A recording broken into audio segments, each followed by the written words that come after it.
ഇതൊന്ന് മാറ്റി ചേട്ടാ.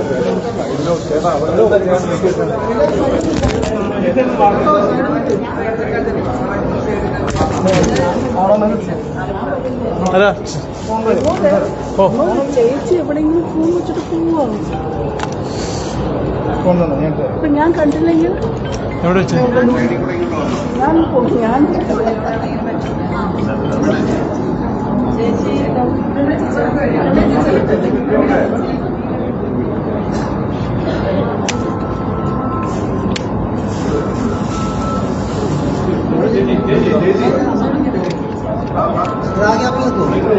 ആ സൈഡിൽ നിന്നാ ഓക്കെ റെഡിയല്ലേ ആ മുറിച്ച് ചേച്ചി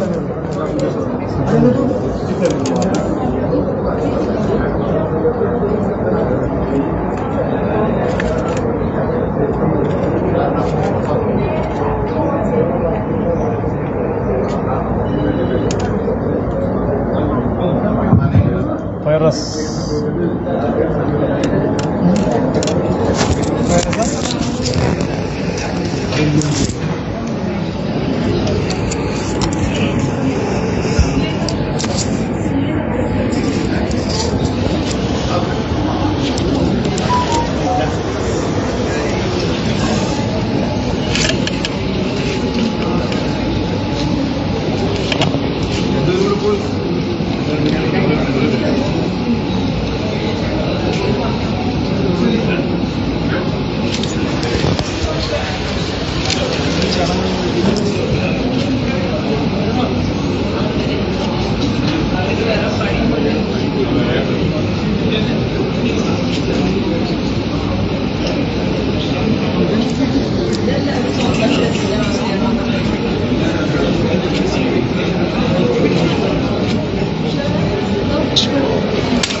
കൈ മാറ്റി ചേട്ടാ.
ഒരു വരി പറയാൻ വേണമെങ്കിൽ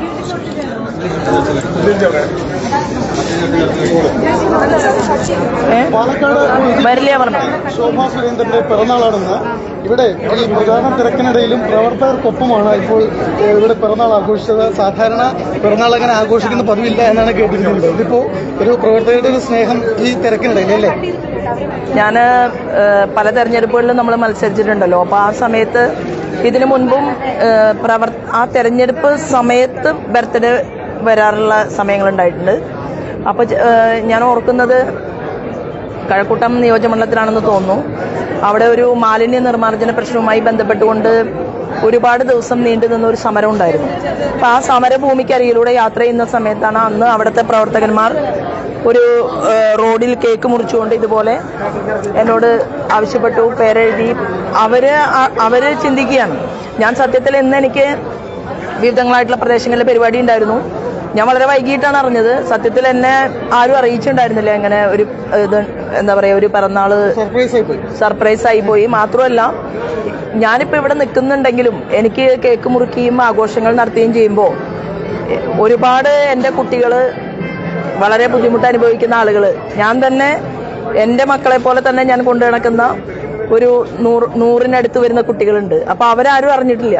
അപ്പൊ ഇതൊക്കെ ഇനി ഫേസ്ബുക്കിലൂടെയും അതുപോലെ തന്നെ വാർത്തയിലൂടെയും ഒക്കെ പുറത്തു വരുന്ന സമയത്ത് അവർ പറയും, ശോഭമ്മയുടെ പിറന്നാള് ഞങ്ങളോടൊരു വാക്ക് പോലും പറഞ്ഞില്ല എന്ന് പറയലോ എന്നുള്ള ആ ഒരു ടെൻഷൻ കൂടി വെച്ചുകൊണ്ടാണ് ഞാൻ നിൽക്കുന്നത്. പക്ഷേ ഇവര് എല്ലാവരും ചേർന്ന് തിരുവനന്തപുരത്തുനിന്ന് ISROയുടെ സീനിയർ ആയിട്ടുള്ള ഒരു സയന്റിസ്റ്റ്, അദ്ദേഹവും അതുപോലെ തന്നെ ബാക്കി എൻ്റെ ഇവിടുത്തെ കുറെ സഹോദരന്മാരും ഒക്കെ ചേർന്നിട്ടാണ് ഈ കാര്യത്തെക്കുറിച്ച് ഇവർ പ്ലാൻ ചെയ്തത്. അപ്പൊ പെട്ടെന്ന് എല്ലാവരും കൂടി ഒരുമിച്ചിരിക്കുന്നു എന്നാണ് ഞാൻ വിചാരിച്ചത്. പക്ഷെ അതൊരു പിറന്നാൾ എന്നുള്ള രീതിയിൽ എനിക്ക് ആദ്യമായിട്ടാണ്. ഇതൊരു ഉഷാറാണ്. നമുക്ക് സർപ്രൈസ് ആയിട്ട് കിട്ടുമ്പോൾ എന്തായാലും വലിയ സന്തോഷം തന്നെയാണ് പിറന്നാളിനൊക്കെ അല്ലേ? അല്ല, പക്ഷേ ഇപ്പോ സന്തോഷം, എല്ലാവരുടെയും സന്തോഷമാണല്ലോ അവരിവിടെ പ്രകടിപ്പിച്ചത്. അപ്പൊ സന്തോഷം മറ്റുള്ളവർക്ക് ഞാൻ മൂലം ഉണ്ടാവുക എന്ന് പറയുന്നത് ഞാനും അതിൽ സന്തോഷിക്കണം എന്നുള്ളതാണ്. അപ്പൊ തീർച്ചയായിട്ടും അത്, പക്ഷെ ഞാൻ ആഗ്രഹിക്കുന്നത്, പ്രതീക്ഷിക്കുന്നത് ഒരുപാട് സന്തോഷമുള്ള കുട്ടികളുള്ള ഒരു കേരളം. അതെന്നും എൻ്റെ സ്വപ്നമാണ്, എൻ്റെ ആഗ്രഹമാണ്. ഒരിക്കൽ ഒരു പ്രമുഖമായിട്ടുള്ള മാധ്യമം എന്നോട് ചോദിച്ചു, ശോഭാ സുരേന്ദ്രനെ ഏറ്റവും ഇഷ്ടമുള്ള ഒരു കാര്യം എന്താ എന്ന് ചോദിക്കുകയുണ്ടായി. ഇതുപോലെ ഞങ്ങളൊരു പാടവരമ്പിൽ അന്ന് വിഷു ആയിരുന്നു, തെരഞ്ഞെടുപ്പായിരുന്നു, വിഷു ആയിരുന്നു. അപ്പൊ ഏറ്റവും ഇഷ്ടമുള്ള കാര്യം എന്താന്ന് ചോദിച്ച സമയത്ത് ഞാൻ പറഞ്ഞത്, ഞാൻ സ്വപ്നം കാണുന്നത് ഒരു 100 ഏക്കർ സ്ഥലം ഒരുമിച്ച് ഉണ്ടാവുക, ആ 100 ഏക്കറയിലകത്ത് കുറെ കുട്ടികൾ, അതുപോലെ തന്നെ ഇന്ന് നമ്മൾ കാണുന്നത് പോലെ പല സ്ഥലത്തും ഉപേക്ഷിക്കപ്പെട്ടിട്ടുള്ള അമ്മമാർ, അവരെല്ലാവരും ചേർന്നിരിക്കുക. അങ്ങനെ ഒരു സ്വപ്നമാണ് എനിക്ക് എൻ്റെ മനസ്സിൽ ഏറ്റവും ഇഷ്ടമുള്ള ഒരു കാര്യം എന്ന് ഞാൻ പറയുകയുണ്ടായി.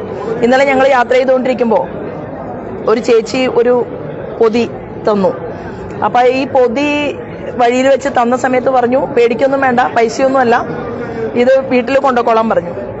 അപ്പൊ അങ്ങനെ ആ കൊണ്ടുവന്ന ഞങ്ങൾക്ക് തന്ന ഗിഫ്റ്റ് എന്ന് പറയുന്നത് വളരെ ദൂരം യാത്ര ചെയ്തിട്ട് ഒരമ്മ വന്നതാണ്.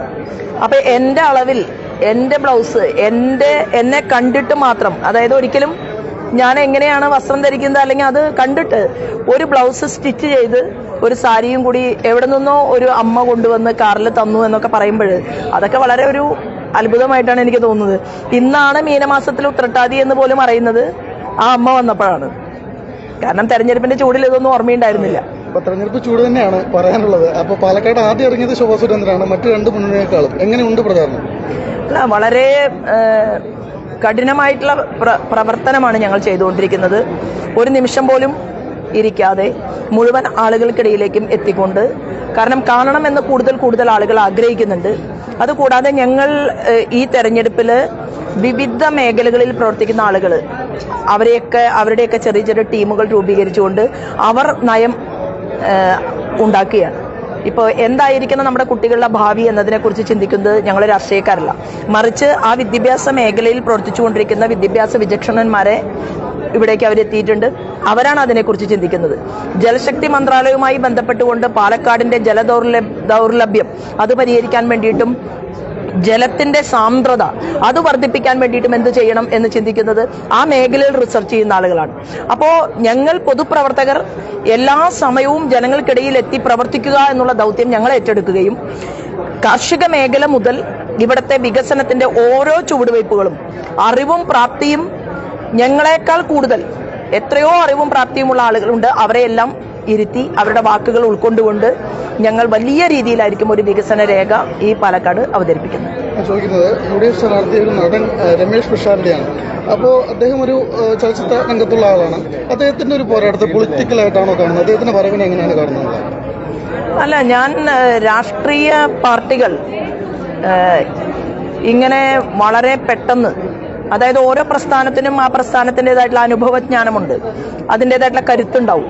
അപ്പോൾ ഒരു രാഷ്ട്രീയ പാർട്ടി അതിശക്തമായിട്ട് ഒരു മത്സര രംഗത്ത് വരുന്ന സമയത്ത് ആ രാഷ്ട്രീയ പാർട്ടിയെ പ്രതിനിധീകരിക്കുന്ന ആളുകളെയാണ് ഞാൻ പ്രതീക്ഷിച്ചത് പാലക്കാട്. പ്രത്യേകിച്ച് ഏതൊരു തെരഞ്ഞെടുപ്പിൽ പോകുമ്പോഴും ഗടാഗടിയന്മാരായിട്ടുള്ള നേതാക്കന്മാർ ഓപ്പോസിറ്റ് നിൽക്കുക എന്നുള്ള ഒരു പ്രവണതയാണ് ഞാൻ ഇന്ന് വരെ കണ്ടിട്ടുള്ളത്. അതിൽ നിന്ന് വ്യത്യസ്തമായിക്കൊണ്ട് രണ്ട് മുന്നണികൾക്കും ഇത്തരത്തിൽ ഒരു പാലക്കാടുകാർ പ്രതീക്ഷിക്കാത്ത ഓരോ സ്ഥാനാർത്ഥികൾ വന്നു എന്നറിഞ്ഞപ്പോൾ ഞാൻ അതിനെ നോക്കിക്കാണുന്നു എന്ന് മാത്രമേ ഉള്ളൂ. അത് വിധി എഴുതേണ്ടത് പാലക്കാടിലെ ജനങ്ങളാണ്.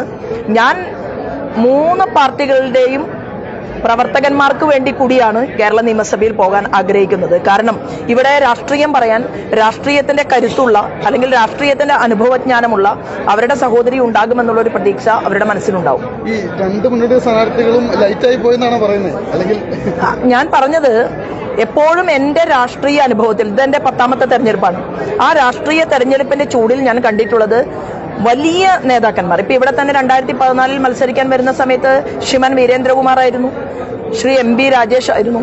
കഴിഞ്ഞ പാലക്കാടിൽ തന്നെ ഞാൻ 2ാം സ്ഥാനത്ത് വന്ന തെരഞ്ഞെടുപ്പ് എന്ന് പറയുന്നത് 15 കൊല്ലം പാർലമെന്റിൽ പോയിട്ടുള്ള ശ്രീ NN കൃഷ്ണദാസ് ആയിരുന്നു. അപ്പോ അങ്ങനെ വലിയ രീതിയിലുള്ള മുന്നേറ്റങ്ങളാണ് തെരഞ്ഞെടുപ്പിന്റെ ഗോതയിൽ കണ്ടിട്ടുള്ളത്. അതിൽ നിന്ന് വളരെ വ്യത്യസ്തമായിക്കൊണ്ട് ഒരു തെരഞ്ഞെടുപ്പിൽ സ്ഥാനാർത്ഥികൾ 2 മുന്നണികളും അവതരിപ്പിക്കപ്പെട്ടിരിക്കുന്നു എന്നുള്ളത് ഞാൻ നോക്കിക്കാണുകയാണ്. താങ്കൾ 2014 വന്നപ്പോഴാണ് BJPയുടെ 2ാം സ്ഥാനത്ത് എത്തിയത്, ആദ്യമായിട്ട് എത്തിയതെന്നാണ്. അപ്പോൾ അതിന്റെ ആത്മവിശ്വാസം നിങ്ങൾക്ക് എന്തായാലും ഉണ്ടാകും. അതാ ഞാൻ ചോദിക്കുന്നത്, അത് എത്രമാത്രം ആത്മവിശ്വാസമാണ് താങ്കൾക്ക് തരുന്നത് അന്നത്തെ ഒരു പോരാട്ടം? അല്ല, 2016 ശേഷം എത്രയോ വർഷങ്ങൾ ഇപ്പോൾ കഴിഞ്ഞുപോയി. അത് കഴിഞ്ഞ് മാർക്സിസ്റ്റ് പാർട്ടിയുടെ കോട്ടകളിലെല്ലാം പോയി പാർലമെന്റിൽ 2 പാർലമെന്റ് തെരഞ്ഞെടുപ്പിൽ മത്സരിച്ചു. അപ്പൊ എനിക്ക് മനസ്സിലാക്കാൻ സാധിച്ചിട്ടുള്ള ഒരു കാര്യം എന്ന് പറയുന്നത്, ശോഭാ സുരേന്ദ്രൻ എന്ന് പറയുന്ന സ്ത്രീ, അവർ ഓരോ, ഇപ്പൊ ഉദാഹരണത്തിന് ഞാൻ പാർലമെന്റിൽ പോയി കാണണം എന്ന് ആഗ്രഹിക്കുന്നത് BJPക്കാർ മാത്രമല്ല. അതുകൊണ്ട് അതിന്റെ ഒരു റിഫ്ലക്ഷൻ കേരളത്തിൽ ഉണ്ടാവുന്നുണ്ട്. എന്റെ പ്രസ്ഥാനത്തിന്റെ കരുത്തും എന്റെ പ്രസ്ഥാനത്തിന്റെ പ്രവർത്തകരുടെ കരുത്തും ഞാനും ഒരുമിച്ച് പോകുന്ന സമയത്ത് പബ്ലിക്കിന്റെ കൂടുതൽ ഒരു സ്നേഹവും ആനുകൂല്യവും കിട്ടാൻ ഭാഗ്യം ചെയ്തിട്ടുള്ള ഒരു സ്ത്രീ എന്നുള്ള രീതിയിൽ ഞാൻ അതിനെയെല്ലാം വളരെ സന്തോഷത്തോടുകൂടി കാണുകയാണ്. പാലക്കാട് തീർച്ചയായിട്ടും വലിയ ഭൂരിപക്ഷത്തിൽ വിജയിക്കാൻ ആവശ്യമായിട്ടുള്ള ആത്മവിശ്വാസമാണ് എനിക്ക് ലഭ്യമായിട്ടുള്ളത്. അവസാനമായിട്ട് ഒരു ചോദ്യം കൂടി, ഈ ന്യൂനപക്ഷ വോട്ടുകൾ കൂടുതലായിട്ട് കിട്ടുമെന്ന് വിചാരിച്ചിട്ടാണോ ഒരു NMR റസാഖിനെ പോലുള്ള ഒരു സ്ഥാനാർത്ഥി പൊതു സ്വതന്ത്രനെ LDF മത്സരിപ്പിക്കുന്നത്? പ്രത്യേകിച്ച് കാരണം സംഘപരിവാർ സംഘടനകൾക്ക് അങ്ങനെ ന്യൂനപക്ഷ വോട്ടുകൾ കിട്ടില്ല, അതൊക്കെ അവരിലേക്ക് പോകുമെന്നൊക്കെ വിചാരിച്ചിട്ടാണോ? എന്താണ് അതിന്റെ ഒരു ടാക്ടിക്സ്? എങ്ങനെയാണ് BJP അതിനെ കാണുന്നത്? ആ കാലമൊക്കെ കഴിഞ്ഞുപോയി. കഴിഞ്ഞ ദിവസം ഞാൻ വിജയിക്കണം എന്ന് പറഞ്ഞുകൊണ്ട് പൊതുരംഗത്ത് ഞങ്ങൾ വളർത്തിക്കൊണ്ടുവന്ന ശ്രീമതി മുംതാസ് വന്ന് മുസ്ലിം മേഖലകളിലൊക്കെ അമ്മമാരോട് പറയുകയാണ്, എന്തെല്ലാം പദ്ധതികളാണ് ശ്രീമാൻ നരേന്ദ്രമോദി നടപ്പിലാക്കിയിട്ടുള്ളത് എന്നതിനെ കുറിച്ച് അവര് പറഞ്ഞു കൊടുക്കുകയാണ്. ഇപ്പോ പണ്ടൊക്കെ അങ്ങനെ പറഞ്ഞ് ഞങ്ങളെ മൈനോറിറ്റിയുടെ ഇടയിൽ നിന്ന് മാറ്റി നിർത്താനുള്ള വലിയ ഭഗീരഥ പ്രയത്നം നടക്കുന്നുണ്ടായിരുന്നു. ഒരു ചെറിയ അളവ് വരെ അത് വിജയിക്കാറുമുണ്ടായിരുന്നു. ആ കാലമെല്ലാം മാറിപ്പോയി. ശ്രീമാൻ നരേന്ദ്രമോദിയുടെ ഗവൺമെന്റ് എന്ന് പറയുന്നത് ആരോടുമില്ല പ്രീണനം എന്നുള്ളതാണ്. മാത്രമല്ല സബ്കാ സാത്ത്, സബ്കാ വികാസ്, സബ്കാ വിശ്വാസ്, എല്ലാ മനുഷ്യരും ഒരുപോലെ ഭാരതത്തിൽ മുന്നേറണം എന്ന് ആഗ്രഹിക്കുന്ന ഭാരതീയ ജനതാ പാർട്ടിയാണ് ഞങ്ങൾ, അല്ലാതെ ഭാരതീയ ഹിന്ദു പാർട്ടിയല്ലല്ലോ. അപ്പൊ ആ ഭാരതത്തിലെ മുഴുവൻ ജനങ്ങളുടെയും പ്രസ്ഥാനം എന്നുള്ള രീതിയിൽ ഞങ്ങൾ വിശ്വസിക്കുന്ന, ഞങ്ങളുടെ വിശ്വാസ പ്രമാണം എന്ന് പറയുന്നത് ലോകാ സമസ്ത സുഖിനോ ഭവന്തു എന്നാണ്. ഇത് രാവിലെ എണീറ്റ് പുറത്തേക്ക് ഇറങ്ങുന്നതിന് മുൻപ് ജപിക്കുന്ന ഒരു ജപമന്ത്രമുണ്ട്. അതിങ്ങനെയാണ്: സർവേബി സുഖിന സന്തു, സർവേ സന്തു നിരാമയ, സർവേ ഭദ്രാണി പശ്യന്തു, മാ കശ്യ ദുഃഖമാപ്നുവേദ എന്നാണ്. അത് എല്ലാവരുടെയും ആരോഗ്യത്തിന് വേണ്ടിയിട്ട്, അവരുടെ സുഖത്തിന് വേണ്ടിയിട്ടുള്ള നമ്മുടെ ഈ രാഷ്ട്രത്തിന്റെ പ്രാർത്ഥനാ മന്ത്രമാണ്. അതിനകത്ത് ഒരിക്കലും BJPയെ അനവധി കാലം ഇനി മാറ്റി നിർത്താൻ സാധിക്കില്ല. ഇവിടുത്തെ മുസ്ലിം ഉമ്മമാർക്ക് വേണ്ടി ഇവിടുത്തെ മുസ്ലിം പെൺകുട്ടികൾക്ക് വേണ്ടി ശോഭ കേരള നിയമസഭയിൽ സംസാരിക്കും എന്നുള്ള ഉറപ്പ് അവർക്കുണ്ടായിട്ടുണ്ട്, ക്രിസ്ത്യൻ സമൂഹത്തിനുണ്ടായിട്ടുണ്ട്. അതുകൊണ്ട് ഇനി അത് നടപ്പിലാകാൻ പോകുന്നില്ല എന്നാണ് എനിക്കിവിടെ മനസ്സിലാക്കാൻ സാധിച്ചിട്ടുള്ളത്. അപ്പോൾ എല്ലാവിധ ജന്മദിന ആശംസകളും നേരുകയാണ്. ഒരു ഷാൾ കൊടുത്താൽ നിങ്ങൾക്ക് എല്ലാവർക്കും വേണ്ടി ചേച്ചി. മനോജപം മാരുതതുല്യദേവം ജിതേന്ദ്രിയം ബുദ്ധിമതാം വരിഷ്ഠം വാദാത്മജം വാനരയോധമുഖ്യം ശ്രീരാമദൂതം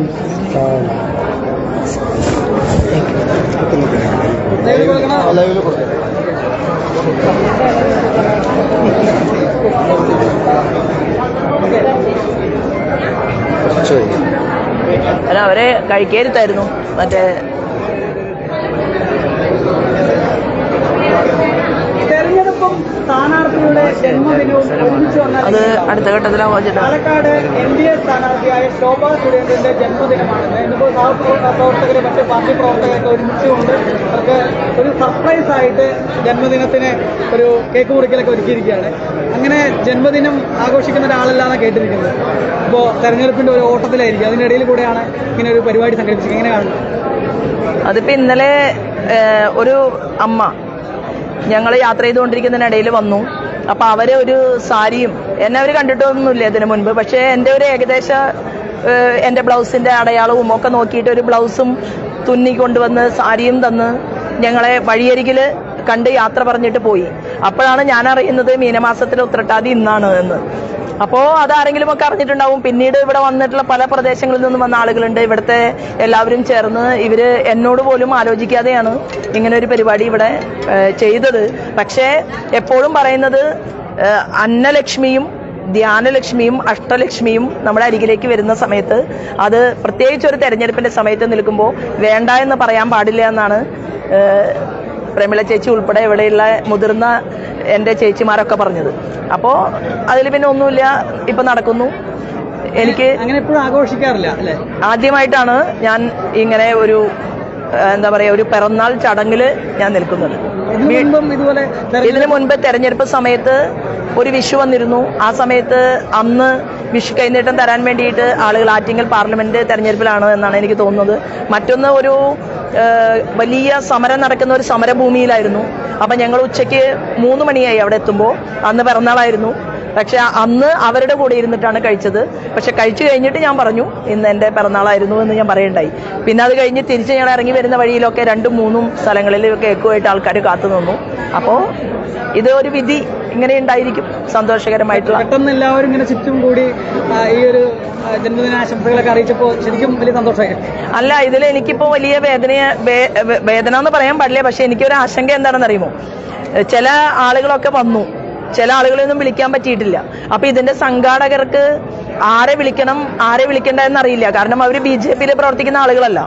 അപ്പോ അതിന്റെ ഒരു ടെൻഷൻ എനിക്കുണ്ട്. ഇനി ഞാൻ എൻ്റെ ഫേസ്ബുക്ക് പേജിൽ ഒരു ലൈവ് ഇടണമെന്ന് ആലോചിച്ചുകൊണ്ടിരിക്കുകയാണ്. കാരണം എന്തുകൊണ്ട് ശോഭമ്മ ഞങ്ങളെ വിളിച്ചില്ല എന്ന് ചോദിക്കുന്ന എത്രയോ ആൾക്കാർ ഇവിടെ ഉണ്ടാവും. അപ്പൊ അതെന്തായിരിക്കും എന്ന് എനിക്കറിയില്ല. ഇതിന്റെ ഒരു ആഫ്റ്റർ എഫക്ട് നോക്കാം.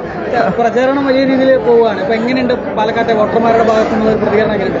വളരെ സ്നേഹത്തോടു കൂടിയിട്ടും സന്തോഷത്തോടു കൂടിയിട്ടുമാണ് വോട്ടർമാർ സ്വീകരിക്കുന്നത്. എന്നെ ഏറ്റവും അത്ഭുതപ്പെടുത്തുന്നത്, കഴിഞ്ഞ ദിവസം ഞാനൊരു പഞ്ചായത്തിൽ പോയ സമയത്ത് ആ പഞ്ചായത്തിന്റെ മുൻ പ്രസിഡന്റ് കോൺഗ്രസ്സുകാരനായിരുന്നു, ശ്രീമാൻ ഭാസ്കരൻ. അദ്ദേഹത്തിന്റെ മകൻ, അതുപോലെ തന്നെ ബന്ധുക്കൾ, ഒരുപാട് ആളുകൾ കാത്തു നിൽക്കുന്ന ഒരു കാഴ്ച എനിക്ക് കാണാൻ സാധിച്ചു. ഇന്നിപ്പോ ഞങ്ങൾ പോയത് മാത്തൂരിന്റെ ഭാഗങ്ങളിലും കണ്ണാടിയിലെ വിവിധ പ്രദേശങ്ങളിലുമായിരുന്നു. അവിടെ ഒരു മുൻ MLA-യുടെ സഹോദരൻ ഞങ്ങളെ കാത്തു നിൽക്കുന്നുണ്ടായിരുന്നു. പക്ഷേ പറഞ്ഞു ക്യാമറയിൽ വരാറായിട്ടില്ല. അപ്പോൾ ഞങ്ങളുടെ കൂടെ ഉണ്ടായിരുന്ന ക്യാമറ എല്ലാവരെയും മാറ്റി നിർത്തിക്കൊണ്ടാണ് ഞങ്ങൾ ആ അകത്തിരുന്നുകൊണ്ട് സംസാരിച്ചത്. അപ്പോൾ അവർക്കൊക്കെ BJP എന്ന് പറയുമ്പോൾ അവരുടെ ഹൃദയത്തിനകത്ത് അവർ സൂക്ഷിച്ചിട്ടുണ്ട് എന്നുള്ളൊരു യാഥാർത്ഥ്യത്തിലൂടെയാണ് നമ്മൾ ഈ പാലക്കാട് അസംബ്ലി തെരഞ്ഞെടുപ്പിനെ കാണുന്നത്. മാത്രവുമല്ല, മാർക്സിസ്റ്റ് പാർട്ടിയെ സംബന്ധിച്ച്, പ്രവർത്തകരെ സംബന്ധിച്ച് അവർക്ക് ഏറ്റവും വികാരപരമായിട്ട് അവർ സമീപിക്കുന്നത് സാധാരണക്കാരുമായി ചേർന്ന് നിന്നുകൊണ്ട് മുന്നോട്ട് പോകുന്ന ഒരു ഐഡിയോളജി എന്ന് പറയുന്നത് BJP-ആണ്. BJP നേതൃത്വം നൽകുന്ന NDA എന്ന് പറയുന്നത്, ശ്രീമാൻ നരേന്ദ്രമോദി എന്ന് പറയുന്നത് സാധാരണക്കാരനും അതുപോലെ തന്നെ ഉയർന്ന് നിൽക്കുന്ന ആളുകളും തമ്മിലുള്ള അന്തരം കുറയ്ക്കുന്ന യഥാർത്ഥ സോഷ്യലിസം അത് രാജ്യത്ത് നടപ്പിലാക്കിക്കൊണ്ടിരിക്കുന്ന ഒരു ലീഡറാണ്.